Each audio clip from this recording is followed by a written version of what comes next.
आप सभी को मेरा नमस्कार। स्वागत है आपका अपने चैनल सुनहरी कहानियाँ में। आज की कहानी है जो नहीं है वही, जिसकी लेखिका आशा पूर्णा देवी जी हैं।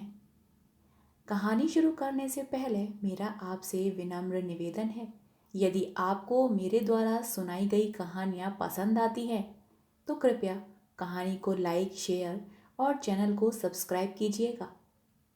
आइए सुनते हैं कहानी जो नहीं है वही। गायत्री ने काफी देर तक अपने को आईने के सामने खड़े होकर निहारा, सामने से, पास से।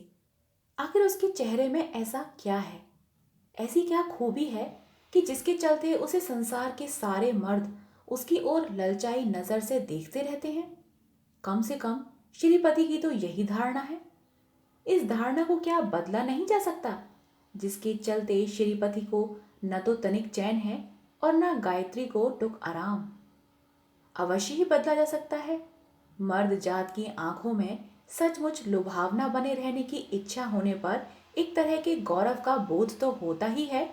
इस बात को स्वीकार करने पर अपनी हेठी जरूर होती है, लेकिन इसे पूरी तरह झुठलाना भी गलत है। लेकिन गायत्री इस तरह का दावा करने वाली सुंदरी नहीं है और उसे इस बात का पूरा एहसास भी है। क्या श्रीपति को इसकी जानकारी नहीं है? वह कोई अंधा तो नहीं? तो फिर कहीं ऐसा तो नहीं है कि जो पति ऐसी सुंदरी पत्नी के साथ घर गृहस्थी चलाते हैं, उनके हृदय में जंगल की आग दहकती रहती है? इस बात पर गायत्री को गुस्सा तो आता ही है, अपमान और दुख से भी वह सुलगती रहती है। इस बेसिर पैर की आग में जल जलकर श्रीपति खाक हो जाएगा। घर में किसी परिचित पुरुष के मिलने आते ही उसका सारा कामकाज ठप हो जाता है, चाहे वह काम कितना भी जरूरी क्यों ना हो। मिलने वाले आदमी की उम्र के बारे में भी कुछ विचार करने की सुध बुध तक खो बैठता है। ऐसा सनकी है वह। अभी उस दिन की ही तो बात है। वह अपनी आंखों की जांच कराने डॉक्टर के यहाँ जा रहा था कि इसी समय ममेरे बहनोई राजेन आ गए, अपनी बेटी के विवाह का निमंत्रण पत्र देने। श्रीपति वहीं रुक गया। राजेन ठहरे बातूनी किस्म के आदमी, लड़कों के मोल तोल और बाजार भाव के बारे में कहते चले गए। रुकने का नाम नहीं और उठने की जरूरत नहीं। श्रीपति भी नहीं हिले। हालांकि डॉक्टर के साथ मिलने का समय पहले से तय था। आखिरकार श्रीपति का डॉक्टर के यहाँ जा पाना संभव न हुआ। भाड़ में जाए आंखें। आंखों की पुतली को अपनी आंखों से अलग कर पाने का कोई चारा भी तो नहीं था उनके पास। और ऐसी स्थिति में जबकि एक जोड़ी बेहया और लालची आंखें उसे निकल जाने को तैयार बैठी हों। गायत्री के मैके से उसके पिता और भाई को छोड़कर इस घर में और किसी का प्रवेश एक तरह से मना है। ऐसा किसी लिखित कानून में तो नहीं है, लेकिन अलिखित तौर पर इसका पालन होता रहा है। विवाह के बाद एक से एक नए चेहरे आ टपकते थे, अब कोई नहीं आता। उन लोगों ने जिस तरह से आना छोड़ दिया है, वह है श्रीपति के चेहरे पर टंगी हुई गर्दन में धक्का मारकर बाहर निकाल देने वाली खामोश नोटिस। यह सब सहती चली आई है गायत्री, और यह बात सभी मन ही मन समझ गए थे। श्रीपति के मन में बैठी यह विषबुझी बात इस तरह से कभी उजागर नहीं हुई थी जैसी कि कल हो गई, लेकिन आज भी उसी नाटक को दोहराया जा रहा है। बात यह है कि अपनी स्कूली पढ़ाई के दौरान गायत्री की नृत्य और गीत में बड़ी साख थी। अपनी किशोरावस्था में उसने खूब नाचा था, खूब गाया था। वही गायत्री अब जैसे किसी कब्र गाह में दफन हो गई थी। 8 साल के बाद एक अजनबी सी मंडली ने उसकी कब्र को खोदकर उसे फिर से निकालने का संकल्प लिया है। इस मंडली ने ढेर सारा काम पूरा कर लिया है और इसके सदस्य यह बता गए हैं कि वे कल फिर आएंगे, धरना देंगे। ये छोकरे गायत्री के मैके वाले मोहल्ले से हैं। गायत्री की शादी के समय ये शोहदे हाफ पैंट पहनकर कंचे खेला करते थे।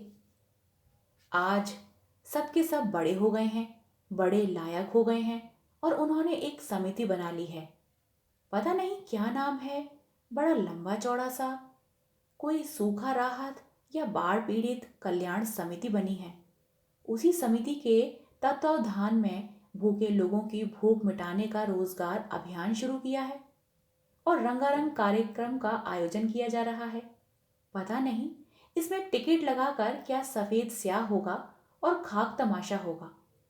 टिकट से मिला पैसा दान पुण्य के मद में जाएगा। खैर, यहां तक तो ठीक था। रुपए उगाहने के लिए वे टिकट की एक गड्डी गायत्री को सौंप जाते तो इससे भी कोई फर्क नहीं पड़ने वाला था। श्रीपति ना तो गरीब हैं और ना ही कंजूस। लेकिन बात इतने पर ही नहीं थमी। उनकी तो मांग ही कुछ और थी। वे गायत्री को चाहे थे।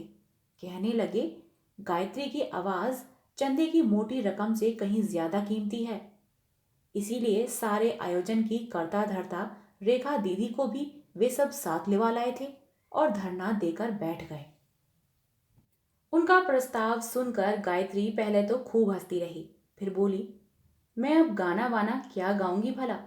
यह तो गनीमत है कि तुम लोगों ने नाचने को नहीं कहा। आखिर यह भी तो था तुम लोगों के प्रोग्राम में। अब गाना वाना सब भूल भाल गई हूं रे। ये क्या कह रही हैं आप? सीखी हुई चीज भी भला भूलता है कोई? क्यों नहीं भूलता? बूढ़ी हो जाने पर सब भूल जाते हैं। लड़कों की मंडली ठठाकर हंस पड़ी। बूढ़ी और आप? अगर आप बूढ़ी हैं तो फिर रेखा दी क्या है? स्थविर या कि भिक्षुणी? रेखा दी? रेखा दी की ओर ताक कर गायत्री ने मुस्कुराते हुए कहा, रेखा दी की बात जाने भी दो। वे तो चिर तरुणी हैं। लंबी चौड़ी और चौकोर काया वाली रेखा दीदी एक कुर्सी में किसी तरह खप गई थीं और अब तक हाँफ रही थीं। अब उनके बोलने की बारी थी। ऐसा भला कैसे संभव है? लेकिन तेरी तरह बेवक्त बूढ़ा तो नहीं गई। और तू किसके गले मर गई रे? हाँ, शादी तो हर किसी की होती है, लेकिन सब तेरी तरह तो नहीं डूब जाते कि सारी दुनिया को भूलकर बस तुम और मैं ही करते रहे। ओह रेखा दी, तुम अपनी आदत से बाज नहीं आओगी। क्यों ना कहूं, 100 बार कहूंगी। मैं तेरी तरह रंग ढंग बदलने वाली नहीं। रेखा दी ने फिर नरम पड़ते हुए कहा, अच्छा ये सब छोड़, अब चल तो सही। गायत्री यह सब सुनकर हंसती रही। बोली, मैं साथ चलूं? क्या कह रही हो? और अभी इसी वक्त? कहाँ? जहन्नुम में। और कहाँ? रेखा ऊंची पड़ी। तेरी बात सुनकर तो देह में आग लग जाती है। इन लड़कों ने ठीक ही कहा था कि हमारे कहने से वह आएंगी भी। और तभी मैं सिर खपाकर यहां तक आई। और इस बार हम सब कसम खाकर आए हैं कि अगर बाल खींचते हुए घसीट कर भी तुझे ले जाना पड़े तो हम वैसा ही करेंगे, तय है। बाहर कहीं निकलने के बारे में तो गायत्री सोच भी नहीं सकती थी।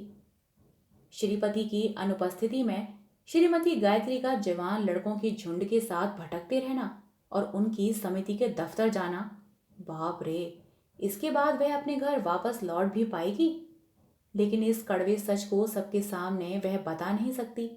इसीलिए उसने मजाक करते हुए कहा, भाई याद रखना कि इस घर के मालिक ठहरे वकील। तुम लोगों के नाम अनधिकार प्रवेश, बल प्रयोग पूर्वक लूटमार और अपहरण जैसे मामले में शामिल होने के लिए चार्जशीट तैयार कर दिया जाएगा। तू अपना वकील अपनी छाती से लगाए रख। रेखा दी तनिक उत्तेजित होकर बोली, हाथी घोड़े बिला गए सब, और मेढक पछे कितना पानी। रेखा भट्टाचार्य हाई कोर्ट के जज तक को एक हाट में बेच सकती है और दूसरे हाट से खरीद सकती है। विजय, जा गाड़ी स्टार्ट कर लो। गायत्री चल फटाफट, मैं तुझे 1 मिनट का समय दे सकती हूँ। इतनी देर में साड़ी वाड़ी बदल ले या चाहे तो जूड़ा कस ले, बस। गायत्री जो भी बहाने ढूंढ ढूंढ कर जुटा रही थी वह रेखा दी की बातों की बाढ़ में तिनके की तरह बह जाते थे।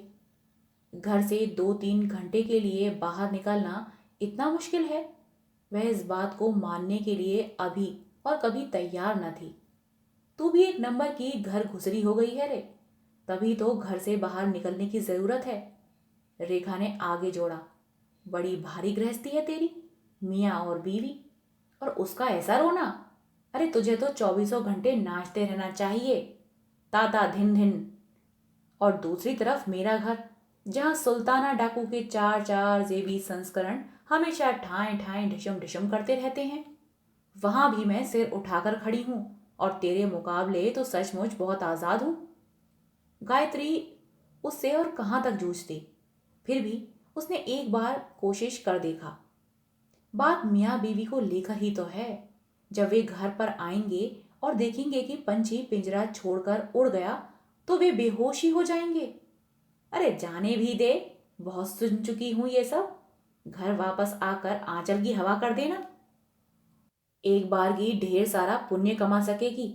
मैं कोई जानबूझकर यह बात नहीं कह रही, लेकिन सच तो यह है कि तू शादी के बाद एकदम जाम हो गई है। ये पति वती साले किसी के नहीं होते, और ना तो अपनी बीवियों को प्यार ही करते हैं, समझ ले। हाँ। रेखा दी ने अपनी मोटी गर्दन किसी तरह घुमाई और कहा, अरे कहाँ मर गई तेरी वह नौकरानी? अभी तलक तो यही चक्कर काट रही थी। अरे सुन जरा। एक 14-15 साल की लड़की आकर खड़ी हो गई। अच्छा तू है? सुन, तू क्या कहती है इसे, बहू रानी, राजमाता या भाभी श्री? खैर, जो भी बोलती हो, मैं इसे दबोच कर ले जा रही हूँ। बाबू साहब जब घर आए तो कहना, घर में कुछ डाकू जबरदस्ती घुस आए थे। उनके साथ उनकी सरदारनी रेखा बाई भी थी। वे सब उन्हें पकड़ कर ले गए ना। तुम्हारे साथ कौन बहस करे? अरे बाबा, आज कुछ तय तो है नहीं, कल निकल पड़ेंगी तुम लोगों के साथ। अरे ओ मोला, ले चल अब झटपट। तेरी कसम तो टूटने से बच गई। कल से छोरियों को रिहर्सल भी दिलवाना है।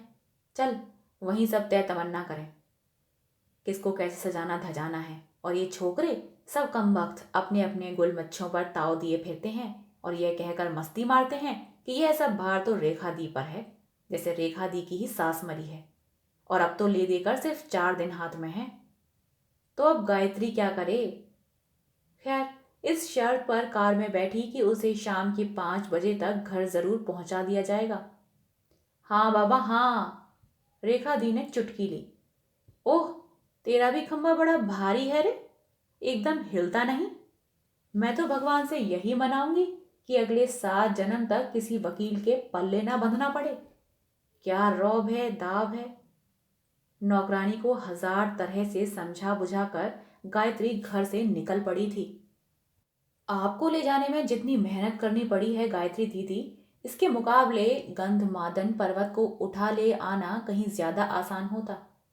अपनी सफलता पर खुश होते हुए एक लड़के ने सस्ती चुहल की। वैसे वीर हनुमानों के दल की क्षमता का पता तो चला, गायत्री ने फीकी मुस्कान के साथ कहा। लेकिन उसके सीने के अंदर जैसे बार बार हथौड़ी पटकी जा रही थी। उसे विश्वास था कि वह श्रीपति के आने से पहले ही घर लौट आएगी।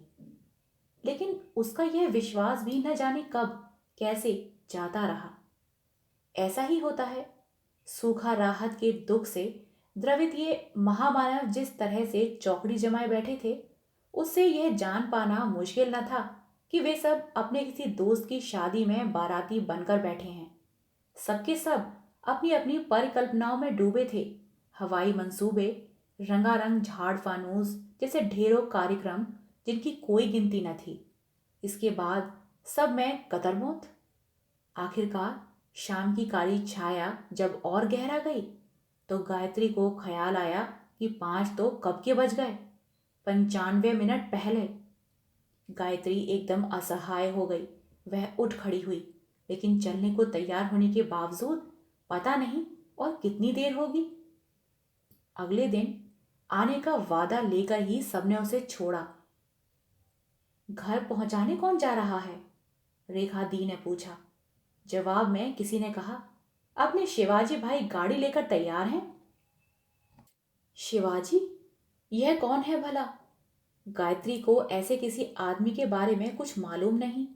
क्या पता वह इन लोगों की उम्र का है या इनसे बड़ा और बुजुर्ग है। जो भी हो, यह सब सोचकर गायत्री का कलेजा कांप गया। उसकी कहीं घनी मूछ दाढ़ी तो नहीं? उसे मालूम है कि श्रीपति जब इन छोकरों को ही बर्दाश्त नहीं कर पाता तो इस शिवाजी भैया को कितना झेल पाएगा। एक तो शिवाजी और ऊपर से भैया, सोने पर सुहागा। गायत्री ने बेचैनी भरे स्वर में पूछा, क्यों, तुम में से कोई साथ क्यों नहीं चलता? उस भले आदमी को क्यों मेरी खातिर परेशान कर रहे हो? हाय रे, अनजाने और अनदेखे। गायत्री की बात खत्म होने के साथ ही बाहर से एक लड़का आया और सामने खड़ा हो गया, जिसे थोड़ी देर पहले भले आदमी का जामा पहनाया गया था। उसने बताया कि जब तक काम पूरा नहीं हो जाता उसे दिन में 2 बार घर से ले आने और घर छोड़ आने का भार उसी पर है। आइए मैडम, उसने कहा, चिंता की कोई बात नहीं है।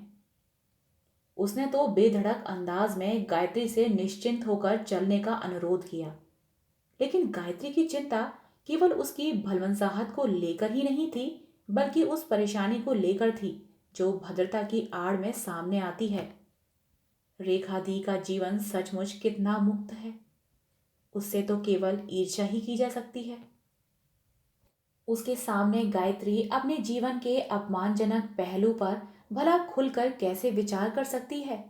उसे कैसे बता सकती है कि शिवाजी के साथ गाड़ी में अकेले जाने का प्रस्ताव को सुनकर उस पर जैसे आसमान ही टूटकर गिर पड़ा है?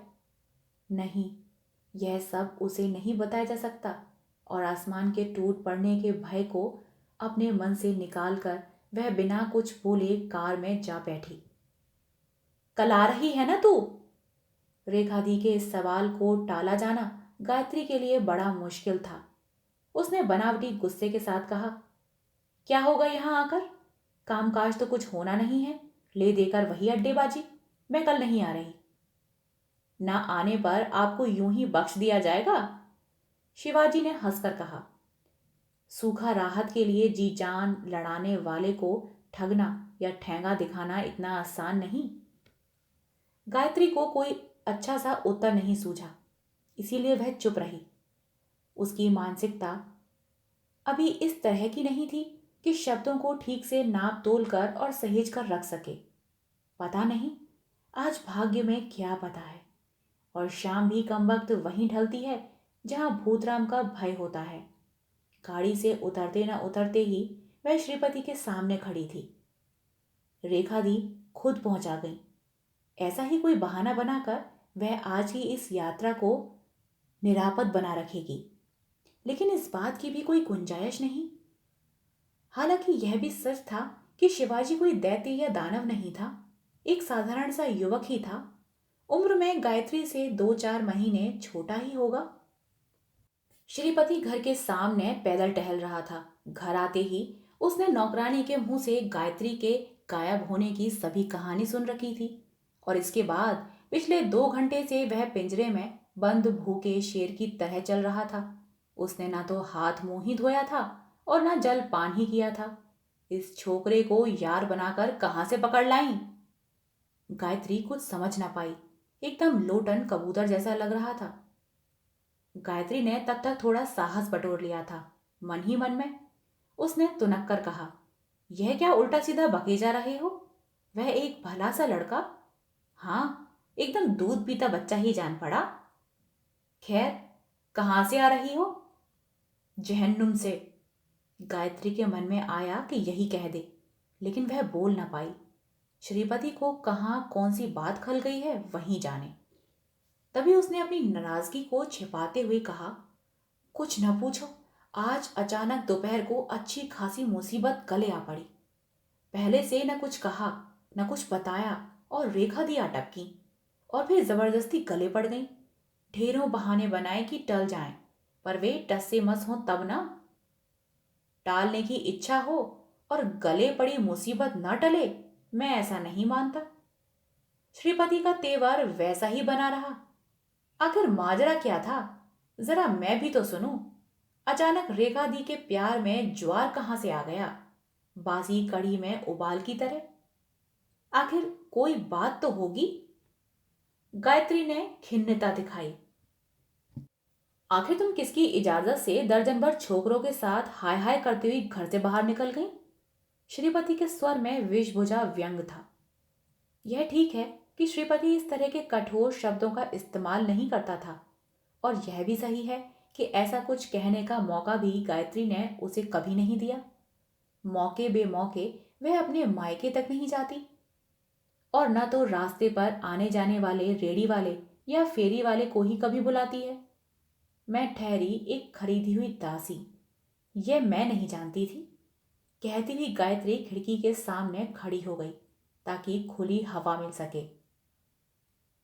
और नहीं तो क्या हो, बस गज भर की लंबी जबान चलाती रहती हो। तुम्हें पता है कि मैं ऐसे लफड़े एकदम पसंद नहीं करता। आखिर ऐसा क्या था कि रेखा दी को तुम्हारी ऐसी जरूरत पड़ गई? मैं भी तो सुनूं। गायत्री ने सब कुछ झेलते हुए एक गहरी सांस छोड़ते हुए कहा, रेखा दी नहीं, मेरे मैके के इलाके के कुछ लड़के एक चैरिटी शो कर रहे हैं जिसमें मुझे गाना गाना है। अच्छा, सिर्फ गाना गाने के लिए? एक कुटिल और काली मुस्कान के साथ श्रीपति ने कहा। नाचने को नहीं कहा? पूरे देश में और कोई गायिका नहीं मिली है ना? शायद मुझ जैसी कोई गायिका नहीं मिली होगी। गायत्री के चेहरे पर गर्व का भाव था, लेकिन श्रीपति की मानसिकता ऐसी न थी कि वे इन बातों को हंसी में उड़ा दे। उसने मुंह बिचका दिया और जहर उगल दिया। रूप से रिझाना और गाने सुनाकर पैसे कमाना भले घर की बहू बेटियों का काम नहीं, समझी? ऐसी उल्टी सीधी बातें मत करो, समझ गए? गायत्री ने भी उलटकर कहा। वहां खड़ी नौकरानी मुंह छिपाए सब कुछ सुन रही है। और तुम यह किसे सुना रहे हो? आजकल कौन नहीं यह सब करती है? जी हाँ, हर कोई करती है। फैशनेबल घरों की दो चार औरतों की बेहया हरकतें देख देख कर तुम लोगों की आंखें चुधिया गई हैं बस। और यह बात गांठ बांध लो और उन दुधमुहे बच्चे को भी समझा दो कि यहां उनका खोटा सिक्का नहीं चलेगा। सालों को कोई और जगह नहीं मिली। गायत्री ने संयत स्वर में कहा। अब उनसे ऐसा कुछ कहा नहीं जा सकता। मैंने वादा किया है। वादा किया है? अच्छा, फिर तो ऐसा लगता है कि तुम्हारा दिमाग ही फिर गया है। कल आए तो दो टूक जवाब दे देना कि मेरे पति को यह सब पसंद नहीं। ऐसा भी कभी कहा जा सकता है? यह सुनकर तो श्रीपति के आश्चर्य का ठिकाना नहीं रहा। वह फूट पड़ा। यह बात नहीं कही जा सकती कि पति को यह सब पसंद नहीं। घर की बहू 1500 लोगों के सामने स्टेज पर ठुमके लगाएगी, गाने गाएगी, तो सबको बड़ा अच्छा लगेगा। ये सब कोई अगर इसे बुरा बताए तो बुरा ही जान पड़ेगा। मैं तो इसमें कोई बुराई नहीं देखती। गायत्री ने अपने मन प्राण की सारी शक्ति को बटोर कर कहा। तुम भले ना देखो, मैं तो देख रहा हूं, समझी? और अब ज्यादा जबान मत चलाओ। लेकिन सिर्फ कह देने से ही बात बन सकती है कहीं? ताश के खेल की तरह एक पत्ते के बाद दूसरा पत्ता फेंका जाता है। अगर बीवी ऐसी खूबसूरत हो तो पति के कलेजे में हमेशा जलती रहने वाली जंगली आग। श्रीपति की बात का एक दूसरा सिरा फिर सुलग उठा। किसी भले आदमी के घर में आने के लिए अच्छा समय निकाला है सालों ने। दोपहर के सन्नाटे में दूध पीते बच्चे हैं, है ना? अभी तक दूध के दांत नहीं टूटे। मेरे सामने आते, ऐसा मजा चखाता कि याद रखते। कैसे? जरा मैं भी तो सुनूं। धक्का मारकर बाहर निकाल देते। जरूरत पड़ने पर वह भी करता। और गर्दन पकड़कर बाहर खदेड़ देना तो कुछ भी नहीं है। उन शोहदों का सही इलाज है चाबुक। घुमा फिरा कर वह ऐसी ही बातें करता रहा।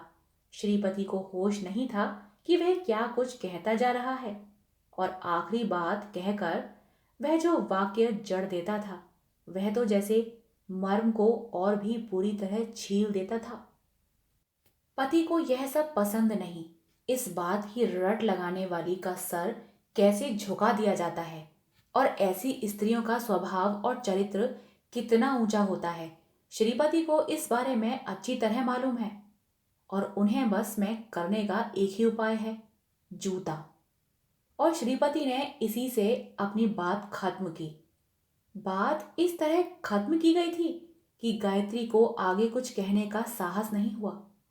आधी रात के बीत जाने पर भी वह जगी हुई थी और यह हिसाब लगा रही थी कि आधी बोतल स्पिरिट से देह की साड़ी अच्छी तरह भीग सकती भी है या नहीं, या फिर एक मोटी सी रस्सी का जुगाड़ कहीं से किया जा सकता है या नहीं, या कि दोतल्ले वाली मुंडेर से नीचे फुटपाथ की दूरी कहीं बहुत ज्यादा तो नहीं। और अगर रात के दूसरे पहर में किसी को अचानक मौत को गले लगाने का जी करे तो वह क्या खाए कि उसे मुक्ति मिले? ऐसा ही कोई शर्त या आइडिया? हालांकि यह सारे फितूर पिछले दिन की परेशानी से जुड़े थे और तब तक परेशान करते रहे थे जब तक कि नींद ना आ जाए और दिमाग की नसों में खौलता खून जब तक ठंडा ना हो जाए। सुबह नींद खुलने पर हाथ मुंह धुलने और नित्य कर्म में कोई कोताही नहीं हुई। सिर पर काम भी कम नहीं, ना तो कोई रसोइया है और ना ही नौकर। श्रीपति की अनर्थनैतिक असुविधाओं के चलते कोई अर्थनैतिक असुविधा नहीं है। वह घर के सारे काम आषाढ़ के बादल वाले तेवर के साथ निपटा रही थी। अब बरसी कि तब बरसी, उसने पूरी तरह सब कुछ तय कर रखा था। भाड़ में जाए यह दो कौड़ी की जिंदगी और इससे जुड़े तमाम सवाल। भले बुरे कल कह दूंगी कि मेरा कहीं आना जाना संभव नहीं, बस। घर की नौकरानी, उसका साहस भी रातों रात इतना बढ़ गया था कि टपक पड़ी। कल तो बाबू साहब ने बड़ा ही जुर्म ढाया भाभी जी पर। और कैसे नहीं ढाए? इन मर्दों का शक बड़ा खराब है भाभी जी। तुम्हें मालूम नहीं भाभी, हम अपने ही घर की बात बताए रहे हैं। थोड़ा सा भी शक हो गया तो मार मार के पसली ढीली कर देते रहे। तुम लोगन तो बड़े घर की बहू बेटी हो, तभी देह को कोई हाथ नहीं लगाता है। अपमान का यह घूंट भी उसे खामोशी के साथ पीना पड़ा। क्या करे वह? विरोध करे, प्रतिवाद करे? इससे तो उसे और भी अपमानित होना पड़ेगा। सुबह से ही श्रीपति ने कुछ नहीं कहा है, गुस्से के चलते नहीं बल्कि साहस की कमी की वजह से। उसने गायत्री के तेवर को भांप लिया होगा। कल की झड़प सचमुच बड़ी तीखी हो गई थी। उसका जी बड़ा उखड़ा उखड़ा सा लग रहा था। कम से कम उसके प्यार में कोई खोट तो न था, और जैसा था सामने था। कचहरी जाने से पहले उसने पता नहीं कहां से साहस बटोरा और बोला, ये छोकरे आज भी तुम्हारा सिर खाने आएंगे। उनसे कह देना कि तबीयत खराब है बस। ओरी सखिया चल, अंदर से दरवाजा बंद कर ले। श्रीपति के चले जाने के बाद गायत्री ने नौकरानी से कहा कि वह खाना खा ले। इसके बाद वह अपने कमरे में जाकर बिछावन पर लेट गई। थोड़ी देर बाद उसकी नींद तब टूटी जब नौकरानी ने पास आकर कहा, भाभी जी खाना तो खा लो। मैंने कहा था ना तू खा ले। इतना कहती हुई गायत्री उठ खड़ी हुई। तभी सामने आईने पर उसकी निगाह पड़ गई। उसने आईने के सामने खड़े होकर काफी देर तक अपने को निहारा, बिल्कुल पास से, मुड़कर, अकल से बगल से। आखिर उसके चेहरे में ऐसा क्या है, ऐसी क्या खूबी है जिसके कारण श्रीपति मन ही मन सहमा रहता है? उसे तनिक भी चैन नहीं। इससे तो अच्छा था कि वह एक दुबली पतली मरियल सी औरत होती। श्रीपति को इस डर से छुटकारा तो मिलता कि सारी दुनिया उसकी तरफ आंखें फाड़े या मुंह बाए देख रही है, और खुद गायत्री भी निश्चिंत रहती। मान लिया कि उसे चेचक हो जाए और उसका चेहरा मोटे मोटे भद्दे दाग से भर जाए। गायत्री की नितांत अपनी दुश्चिंताओं के बीच तभी यह कैसा आघात हुआ। कौन होगा? शिवाजी ही होगा। इस समय उसके सिवा और कौन होगा? चेचक के दाग से कुरूप और हाड़ पज्जर के रूप में कुत्सित हो जाने की तैयारी को स्थगित रखकर उसने जल्दी जल्दी बालों पर कंघी फेरी और फिर पहनी हुई साड़ी उतार कर एक नई डोरिया साड़ी निकाल ली। उसे पहनते पहनते ही वह नीचे उतर आई। नौकरानी ने तब तक दरवाजा खोल दिया था। सामने सिर्फ शिवाजी ही नहीं, रेखा दी भी खड़ी थी। उन दोनों के सामने गायत्री को कहना था, मेरा जाना संभव नहीं। इसकी वजह यह है कि मेरे पति को यह सब पसंद नहीं। अगर उस समय गायत्री का गला भी काट दिया जाता तो क्या उसकी जबान से यह बात निकलती? गायत्री को देखा नहीं कि रेखा दी चालू हो गई। अच्छा, तो अब जाकर महारानी की नींद टूटी। वाह क्या कहना है। दरवाजे की कुंडी हिलाते हिलाते मेरी कलाई पर बल पड़ गए। हाय, अब देखना है श्रीमती जी का चलने के बारे में क्या इरादा है। चलोगी ना? अच्छे बच्चे की तरह सिर हिलाकर एक भोली मुस्कान के साथ गायत्री ने कहा, न जाने पर तुम लोग मेरी जान को थोड़ी ना बख्श दोगे। दोपहर के समय थोड़ा आराम कर लेती थी, उससे भी हाथ धोना पड़ा। पता नहीं कल कैसे लुटेरे का हमला हुआ। कल रात घर लौटी तो देखा बीवी की गैर हाजिरी में मियाँ का मिजाज ही उखड़ा हुआ है। चाय नहीं पीनी, खाना नहीं खाऊंगा तो नहीं चाहिए, जरूरत नहीं, यही सब नखरे तल्ले। आज तो मेरी किस्मत में मार ही लिखी है, और कुछ नहीं तो मुंह पर भड़ाम से दरवाजा ही बंद हो जाएगा। गायत्री कह रही थी और हंस हंस कर दोहरी भी हुई जा रही थी। चलो, जो नसीब में लिखा है वह तो होकर रहेगा। गायत्री आगे बढ़ गई और बोली, सुखिया, दरवाजा बंद कर ले। लेकिन इसी बंद दरवाजे को खुलवाकर क्या वह इस घर के अंदर आ पाएगी? यह दरवाजा इस जन्म में फिर खुलेगा भी? श्रीमती क्या उसे दोबारा अपने घर में घुसने भी देगा? क्या पता उसे मारे पीटे। इनमें से कुछ भी हो सकता है, सब संभव है। उसकी नौकरानी की यह धारणा है कि बड़े घर की बहू बेटी की देह को कोई हाथ नहीं लगाता, एकदम गलत है। सिर्फ एक दिन के लिए नहीं, या फिर अचानक किसी खास दिन के लिए नहीं, हर दिन किसी न किसी बहाने भरी दोपहर को गायत्री घर से बाहर निकल जाएगी, गाने का रियाज करने और करवाने, और अंत में वह स्टेज पर सज धज कर गाना गाएगी, जिसे सुनने के लिए वहां हजारों लोग इकट्ठा होंगे। इस बात पर भी श्रीपति का दिमाग कैसे खराब ना हो तो फिर किस बात के लिए हो। गायत्री भी इस मामले में क्या करती? उसने सुबह से ही कई कई बार कस्में खा रखी हैं कि कोई बुलाने आया तो वह साफ मुकर जाएगी, उन्हें खाली हाथ लौटा देगी और कहेगी, मैं लाचार हूं, किसी की लौंडी हूं, मेरे मालिक यह सब पसंद नहीं करते। लेकिन वह यह सब नहीं कह पाई। दूसरों के सामने अपना सिर कहीं इस तरह नीचा किया जा सकता है? वह श्रीपति के हाथों भले ही पिट जाएगी, लेकिन लोगों की निगाह में गिर नहीं सकती। हो सकता है अपने जीवन को इसी तरह तबाह कर देना पड़े, दुत्कार सहनी पड़े, फटकार झेलनी पड़े, और यह भी संभव है कि उसे जूते खाने पड़े। लेकिन वह अपनी घिनौनी और बेहूदी घरेलू जिंदगी के बारे में लोगों को तनिक भी संकेत नहीं देगी। ऐसा होने को हुआ तो वह तमाम लोगों के सामने जी जान से ऐसा चटक रंग चढ़ाएगी जिससे कि उनकी आंखें चुधिया जाएं। इसके सिवा वह और कर भी क्या सकती है? और सिवा इसके उपाय भी क्या है? तो क्या वह बगावत कर दे? पगली कहीं की, आखिर वह कोई बच्ची नहीं रही। विद्रोह का झंडा उठाकर और लोगों को अपने ऊपर हंसने का मौका देकर, श्रीपति को 10 लोगों की नजरों से गिराकर आखिर वह किस बूते पर लोक समाज के शिखर पर चढ़ पाएगी? एक ऐसी पत्नी के रूप में जो पति को अपने आंचल में बांध ना पाई, और जिस पर लोग बाग तरस खाएं या उसकी कोई कद्र ही ना करे। ऐसी स्थिति में अपने सूने आंचल की गांठ को और भी बढ़ाकर बांध रखने और लोक समाज के सामने उसे दिखाने से बचने का आखिर क्या उपाय है? आप सुन रहे थे कहानी जो नहीं है वही। आशा करती हूँ आपको यह कहानी पसंद आई हो। कहानी पसंद आई हो तो कृपया कहानी को लाइक, शेयर और चैनल को सब्सक्राइब कीजिएगा।